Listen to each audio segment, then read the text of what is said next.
한국의 공중 화장실이라니 처음엔 고개를 갸웃거리던 이탈리아 다큐멘터리 감독이 있었다고 합니다. 이름만 들어도 세련된 밀라노의 거리에서 자라온 그에게 한국 화장실은 그저 기대 이하일 거라 생각되었죠. 그러나 인천공항 문을 열고 마주한 첫 순간 그의 상식을 산산이 부숴버렸다고 합니다. 수백만 명이 오가는 공간에도 허술함이라고는 찾아볼 수 없는 완벽한 청결을 경험했다고 해요. 그리고 광활한 논밭을 지나 도착한 수원에서는 거대한 변기 모양 건물 앞에서 말문이 막혔다고 합니다. 그곳이야말로 세계 화장실 문화혁명의 본거지였으니까요. 지금부터 한국에 대해 가졌던 모든 선입견이 한순간에 뒤바뀌었던 놀랍고도 감동적인 여정을 함께 살펴보겠습니다. 끝까지 놓치지 말고 지켜봐 주세요. 안녕하세요. 저는 에토레 첼라노라고 합니다. 저는 중요한 행사에 대해 영상을 만드는 일을 하고 있어요. 이탈리아 밀라노에 사는데 이곳 건물들은 오래됐지만 정말 아름답고 거리에는 빵집에서 풍기는 신선한 커피와 빵 냄새가 가득했어요. 내년에 개최되는 이탈리아 밀라노 올림픽을 앞두고 역대 올림픽 개최국의 준비 과정에 대한 자료를 찾아보고 이에 대한 촬영을 하게 되었어요. 그중 저는 한국, 특히 한국의 공중화장실 시스템에 대한 영상을 담당하게 되었어요. 밀라노 공항을 걸어다니며 익숙한 풍경을 둘러봤어요. 이탈리아 가족들이 뜨거운 포옹으로 작별 인사를 나누고 있었고 작은 흰 컵에 에스프레소를 팔던 커피숍은 여전히 분주했어요. 비행기 안에서는 작은 창문에 얼굴을 대고 밖을 바라봤어요. 아래로는 파란 하늘을 배경으로 하얗게 빛나는 이탈리아 알프스 산맥이 보였어요. 고향을 떠올리며 과연 한국에 가서 어떤 모습을 보게 될지 궁금했어요. 정말 화장실이 특별할까? 아니면 시간만 낭비하게 될까 싶었어요. 15시간이 넘는 긴 비행을 마치고 드디어 한국에 도착했어요. 무거운 카메라 가방을 둘러매고 비행기에서 내려 인천국제공항으로 걸어갔어요. 눈에 먼저 들어온 건 밝음이었어요. 모든 것이 깨끗한 흰빛으로 반짝이고 있었어요. 바닥은 제가 비친 모습이 보일 만큼 반질반질했어요. 사람들은 조용히 수화물을 끌며 부드러운 바퀴 소리를 냈어요. 화장실이 간절히 필요했어요. 비행기에서 물과 커피를 너무 많이 마셔서 화장실이 급했거든요. 이리저리 둘러보다가 화장실 표시를 찾았어요. 그림과 한글로 선명하게 적혀 있어서 제가 한글을 몰라도 금세 이해할 수 있었어요. 문을 밀고 들어갔을 때 저는 걸음을 멈추고 깜짝 놀라 입을 딱 벌리고 말았어요. 제가 상상했던 것과 전혀 달랐어요. 벽은 반짝이는 하얀 타일로 가득했고 환한 조명 아래서 반짝이고 있었어요. 공기는 꽃과 비누 향이 섞인 상쾌한 냄새가 났어요.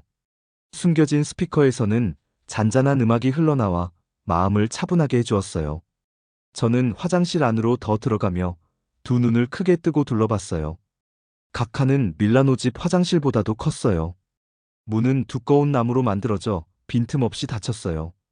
가장 놀라운 건 변기였어요. 앉자마자 변기 시트가 따뜻했어요. 뜨겁지 않고 난로 옆에 앉은 듯 포근하게 따뜻했어요. 이런 경험은 처음이었어요. 옆에 있는 버튼 패널에는 물방울 그림도 있고 다양한 분사 모양 그림도 있었어요. 함부로 누르기 두려울 정도였어요. 조심스럽게 버튼 하나를 눌러보았어요. 부드러운 따뜻한 물줄기가 나와 완벽하게 씻어주었어요. 다른 버튼을 누르자 따뜻한 바람이 나와 깨끗하게 말려주었어요. 마치 고급 호텔에 온 기분이었어요. 세면대도 대단했어요. 손을 가까이 대자 자동으로 물이 흘러나왔어요. 물 온도는 딱 적당했어요. 비누는 센서만 스쳐도 알아서 디스펜서에서 나왔어요. 거울은 깨끗했고 주변 작은 조명이 제 얼굴을 환하게 밝혀주었어요. 손을 말리려고 손짓하자 자동으로 두툼하고 부드러운 종이 타월이 나왔어요. 손을 말리며 주변을 다시 살펴보았어요. 바닥은 완벽히 말라 있었고 쓰레기 한 점 없었어요. 물웅덩이도 나쁜 냄새도 전혀 없었어요. 모두 프로 청소부가 바로 청소한 것 같았어요. 다시 공항 터미널로 나와 고개를 저으며 걸었어요. 카메라는 무겁게 느껴졌지만 제 마음은 놀라움으로 가벼웠어요. 상사님이 저를 여기로 보낸 게 맞을지도 모르겠다고 생각했어요. 정말 한국 화장실에는 특별한 무언가가 있을 것 같았거든요. 다음 날 아침, 저는 호텔 방에서 눈을 뜨자마자 설레면서도 긴장된 기분이었어요. 오전 9시에 한국 올림픽 방송을 담당했던 박 PD님께서 서울 구경을 시켜주시기로 약속하셨거든요. 지하철 공중화장실부터 보여주신다고 하셨어요. 이미 서울거리는 출근길 사람들로 북적이고 있었어요. 차들은 천천히 교통체증 속을 움직였고 지하에서는 지하철이 다니는 둥둥거리는 소리가 들렸어요. 저희는 돌계단을 따라 강남역으로 내려갔어요. 그 유명한 노래에서만 듣던 강남이 실제로는 어떤 곳인지 궁금했지만 저는 한 번도 와본 적이 없었거든요. 지하역은 정말 거대했어요. 천장에는 환한 흰불빛이 주렁주렁 매달려 있었고 벽에는 휴대폰과 음식점 광고가 화려하게 붙어 있었어요. 수천 명의 사람들이 거대한 강물처럼 움직이고 있었어요. 학생들은 무거운 책가방을 메고 회사원들은 휴대폰을 확인하며 걸었어요. 어르신들은 금속 벤치에 앉아 신문을 보고 계셨어요. 발걸음 소리와 한국말 안내방송, 지하철이 들어오고 나가는 슈웅 소리가 엄청났어요. 그런데 제가 여태까지 본 복잡한 역들과 다른 점이 있었어요. 바닥이 완벽하게 깨끗했던 거예요. 쓰레기가 하나도 보이지 않았어요. 누구도 침을 뱉거나 과자 봉지를 버리지 않았어요. 이렇게 많은 사람이 다녀도 모든 것이 정돈되고 깔끔해 보였어요. 박 PD님께서 남녀 표시가 있는 화장실 안내판을 가리켜 주셨어요. 복잡한 곳에서도 눈에 확 띄었어요. 저도 카메라를 꺼내 들고 그쪽으로 걸어갔어요. 그 다음에 본 광경에 저는 완전히 걸음을 멈추고 말았어요. 화장실 입구는 넓고 환했어요. 어두운 구석이나 숨은 공간은 전혀 없었어요. 바닥에서 천장까지 반짝이는 흰 타일이 가득했고 조명이 책을 읽어도 될 만큼 밝았어요. 지하철 내부 공기청정기에서 시원한 공기가 불어와서 쾌적함을 더해 주었어요. 남자 화장실 안에서도 믿기 어려운 장면이 펼쳐졌어요. 각 칸은 작은 개인실 같았어요. 문은 바닥과 천장 가까이까지 이어져 있었고 빈틈없이 단단히 닫혔어요. 문을 잠글 때 딸깍하고 나는 소리만으로도 완벽한 프라이버시를 느낄 수 있었어요. 변기 옆 휴지거리에는 부드러운 흰 휴지가 가득했어요. 빈 휴지심은 한 개도 없었어요. 작은 선반에는 여분의 용품이 가지런히 놓여 있었고 모든 것이 완벽하게 정리되어 있었어요. 아침부터 수백 명이 다녀갔어도 바닥은 여전히 말끔하고 깨끗했어요. 하지만 가장 놀라운 건 기술이었어요. 변기 옆 버튼 패널에는 그림과 함께 온도, 수압을 조절하는 버튼이 여러 개 있었어요. 세척 건조 기능 버튼도 있었고 앉자마자 좌변기가 따뜻해졌어요. 공항에서 봤던 화장실과 비슷했어요. 손을 말리며 주변을 둘러보았어요. 이용객 모두 차분하고 편안해 보였어요. 급하게 움직이거나 불안해하는 사람은 없었어요. 아이들과 어르신들도 불편함 없이 안전하게 화장실을 이용하고 있었어요. 저는 다시 분주한 역으로 나와서 고개를 저으며 걸었어요. 매일 수천 명이 오가는 지하 세계에서도 이 화장실은 이탈리아 고급 레스토랑보다 더 깨끗하고 편안했어요. 박 PD님께서 제 놀란 표정을 보고 미소 지으셨어요. 외국인들이 늘 이런 반응을 보인다고 하셨거든요. 한국에 온 지 사흘째 되는 날, 박 PD님께서 수원으로 기차 타고 가야 해요라고 알려주셨어요. 서울에서 남쪽으로 1시간쯤 떨어진 도시라고 했어요. 그곳에 아주 특별한 곳이 있어서 한국 화장실이 왜 놀라운지 이해하는데 도움이 될 거라고 하셨어요. 저는 카메라 장비를 챙겨 기차역으로 향했어요. 수원에 도착하자 박 PD님께서 가게들과 식당들이 가득한 번화한 거리를 안내해 주셨어요. 문이 활짝 열린 식당에서는 고소한 고기 굽는 냄새가 코를 자극했어요. 배가 꼬르륵 울렸지만 우리는 식당이 아니라 다른 곳으로 향했어요. 그러다 저는 걸음을 멈추고 한참을 바라보았어요. 바로 앞에 제가 본 건 지금까지 본 건물 중 가장 기괴한 모습이었어요. 거대한 변기 모양의 건물이 우뚝 서 있었어요. 벽은 둥글게 말려 있고 하얀 색감이 실제 변기 같았어요. 지붕도 둥글고 매끄러웠어요. 변기 손잡이가 있을 법한 위치에 작은 창문도 보였어요. 저는 곧바로 카메라를 꺼내 촬영을 시작했어요. 건물 주위를 한 바퀴쯤 돌며 모든 각도에서 기록했어요. 거리를 지나는 사람들은 익숙한 듯 그 구조물을 보며 지나갔지만 제게는 마치 도시에 우주선이 착륙한 것처럼 놀라운 광경이었어요. 박 PD님께서 제 표정을 보며 미소 지으시더니 한글과 영어로 적힌 표지판을 가리켜 주셨어요. 세계 화장실 협회라고 적혀 있었어요. 이 건물이 재미로 변기 모양인 게 아니었어요. 전 세계 화장실을 개선하기 위한 박물관이자 사무실이었어요. 저희는 건물 입구로 들어갔어요. 그 입구는 마치 변기 그릇 안쪽에 있는 것처럼 보였어요. 첫 번째 방은 전 세계 화장실 사진들로 가득했어요. 저는 가난한 나라의 열악한 화장실 사진을 보았어요. 땅에 구멍만 뚫린 곳, 물이 나오지 않는 더러운 판잣집, 기본 화장실 하나 이용하려고 긴 줄을 서야 했던 모습이었어요. 어떤 사진에는 깨끗한 화장실이 없어서 아픈 아이들이 찍혀 있기도 했어요. 그러나 다른 사진들은 개선된 이후의 모습을 보여주었어요. 흐르는 물과 비누 디스펜서가 있는 깨끗한 화장실, 환한 조명과 프라이버시를 지켜주는 문, 안전하고 위생적인 공간 덕분에 환하게 웃는 아이들의 모습이었어요. 저는 전후 사진을 확대해가며 촬영했어요. 그 차이가 정말 놀라웠어요. 깨끗한 화장실은 단순한 편안함, 그 이상이었어요. 건강과 사람의 존엄성이 달려있는 일이었어요. 다음 방에서는 이 운동을 시작한 분에 대해 알게 되었어요. 심재덕 씨였어요. 수원시장을 지내며 이 도시가 세계 최고의 공중화장실을 가져야 한다고 결심한 분이었어요. 전 시장은 2002년 월드컵을 준비하던 때 신문기사로 가득했어요. 심재덕 씨는 방문객이 공중화장실을 보고 국가 전체를 평가할 것이라고 믿었대요. 화장실이 더럽고 불편하면 사람들이 나라를 좋지 않게 생각할 거고 깨끗하고 현대적이면 감탄하며 다시 오고 싶어 할 거라고요. 박물관은 심재덕 씨의 아이디어가 한국 전역으로 퍼지는 과정을 보여주었어요.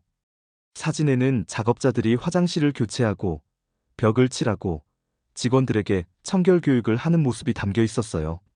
처음으로 온열 변자가 설치된 모습, 자동 수도꼭지가 처음 등장한 모습, 휴지 디스펜서가 고장 없이 작동하는 모습까지 차례대로 전시되어 있었어요. 어떤 전시 케이스에는 전 세계 방문객들의 편지도 있었어요. 영어, 프랑스어, 스페인어 등 여러 언어로 덕분에 여행이 더 편안했어요 라는 감사 인사가 적혀 있었어요. 마지막 방을 촬영하면서 저는 중요한 사실을 깨달았어요. 이곳은 단순히 화장실을 다루는 곳이 아니었어요.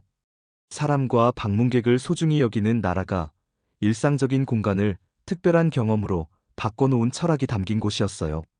한국은 단순히 화장실을 지은 게 아니라 사람을 존중하고 환영하는 문화를 만든 거였어요. 박물관을 나서며 저는 변기 모양 건물을 한 번 더 바라보았어요. 오후 햇살이 흰 벽을 따뜻하게 비추어 친근한 등대처럼 빛났어요. 이제 제 다큐멘터리는 화장실 시설을 넘어 가장 기본적인 필요에서 시작해 아름답게 발전한 친절의 철학을 전해야 한다는 걸 완전히 이해했어요. 마지막 테스트로 저는 한국 사람들이 매일 사용하는 곳을 가보고 싶었어요. 박 PD님께서 가족과 함께 저녁을 먹으러 다닌 동네 식당을 추천해 주셨어요. 멋진 곳도 관광지 같은 곳도 아니었어요.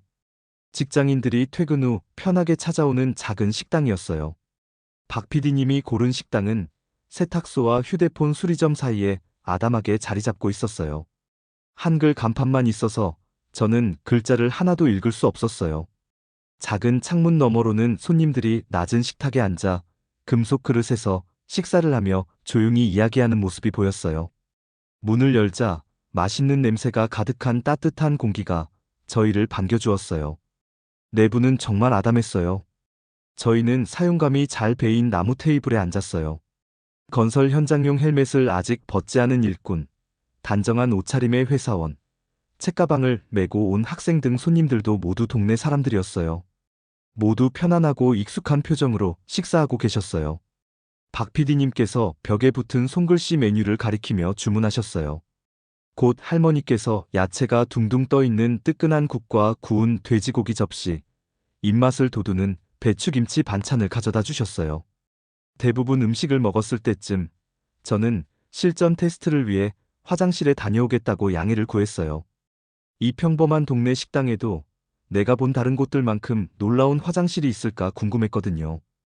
저는 주방 옆 좁은 복도를 지나 화장실 문 앞에 섰어요. 작지만 완벽한 화장실이었어요. 모든 표면이 반짝반짝 빛나며 완벽하게 깨끗했어요. 벽의 하얀 타일은 아침에 막 닦은 듯 반짝였어요. 바닥은 매끄러운 돌로 되어 있었고 위쪽 LED 조명이 그대로 비쳐 반사되었어요. 하지만 가장 놀라웠던 건 사장님 내외분이 제공해 주신 섬세한 배려였어요. 변기 옆 작은 선반에는 부드러운 휴지, 물티슈, 작은 방향제까지 놓여 있었어요. 구석에는 작은 화분에 심긴 초록 식물이 있어 공간을 생기 있게 해주었어요. 카운터 위에는 손 피부를 부드럽게 해주는 로션, 입냄새를 상쾌하게 해주는 가글, 머리카락을 정리할 수 있는 작은 빗까지 있었어요. 가장 놀라운 건 작은 향수 스프레이였어요. 옆에는 한국어와 영어로 식사를 더 즐겁게 하시려면 상쾌하게 이용해주세요라고 적힌 메모가 있었어요. 연세 드신 사장님 내외분이 손님을 얼마나 배려하시는지 느껴졌어요. 꽃향 비누로 손을 씻고 로션을 바르며 저는 작은 화장실을 다시 한번 둘러봤어요. 더러워진 곳은 단 한 군데도 없었어요. 저는 일주일간의 한국 체험에서 놀라운 사실 하나를 깨달았어요. 멋진 화장실은 정부나 대기업의 돈 때문만이 아니었어요. 공항 직원에서부터 지하철 관리자, 그리고 동네 식당 사장님 내외분까지 모든 사람이 모든 이에게 존엄과 배려를 보여주자는 마음을 가졌기 때문에 가능한 일이었어요. 저는 일주일 동안 한국에서 배운 게 단순히 화장실 정보가 아니라 훨씬 더 큰 깨달음이라는 것을 느꼈어요. 가장 기본적인 인간의 필요를 충족시키는 장소에서조차 모든 사람이 존엄과 존중을 받을 자격이 있다는 사고방식이었어요. 제 고향 밀라노를 떠올렸어요. 아름다운 예술과 맛있는 음식이 있는 곳이지만 지하철역이나 공원에 숨겨진 어두운 냄새 나는 공중화장실도 많았어요. 유럽의 다른 도시들도 공중화장실 사용이 불쾌해서 피하고 싶은 경험인 경우가 많았죠. 하지만 한국은 그럴 필요가 없다는 걸 보여주었어요.